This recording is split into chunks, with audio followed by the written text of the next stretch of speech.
Let me know if you were born in a dog year and if you've been getting whooped. Could this be a grand experiment? It's very possible as well. Are you getting into we're living in a simulation?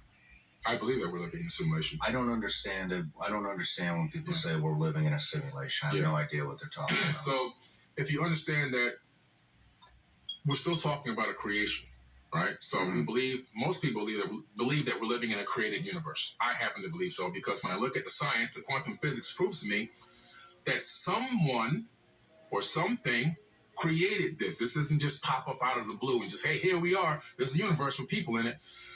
So if you look at the quantum physics and what's been done recently in laboratories, scientists were able to do something incredible. They created an 8th-dimensional quasi-crystal. Now, this 8th-dimensional quasi-crystal, it gave them a glimpse into understanding the 3rd dimension, and this is how. When they position it in a particular angle, it created, when they position it in a particular angle, it created something called a 4th-dimensional quasi-crystal. And when they positioned the 4th-dimensional quasi-crystal in a particular angle, it cast a shadow of a sphere. And the sphere is our universe. So they discovered that we are living in the shadow of a higher dimension. In other words, the angle of a higher multidimensional quasi-crystal potentially could be what has created this gigantic sphere we call our universe. And what's interesting about that is this is a shadow, but not a shadow of darkness, it's a shadow of light. It's a light matrix.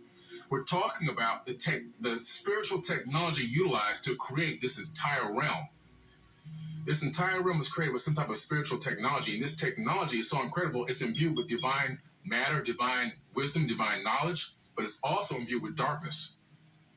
But what's interesting about the darkness in this yin and yang, it always seems to be a battle against each other, but in the end, for the most part, the light always seems to win. Even if it takes a long period of time, the cycle happens where the darkness leaves and the light comes in. Period. We're sitting in a room right now that's pretty well lit, right? If I was to turn on something dark, I couldn't make the light dim any. In other words, there's no darkness I can inject into this room with these physical lights that would make this room dark right now. Mm-hmm. But if I turn all these lights off and just do something as simple as turn on the light on my cell phone, the darkness will flee from that light instantaneously. So the smallest amount of light will make darkness flee. And so I take that to the universal scale because I believe it's all fractal. I believe that it's all as above, so below. And it's all about how many conscious beings does it take before the darkness flees. There's a number that we have to hit. When we hit that specific percentage of number of awakened souls on this planet, that's when it will flee. What we're talking about is obtaining Christ consciousness. I get a little emotional about this because it's so powerful.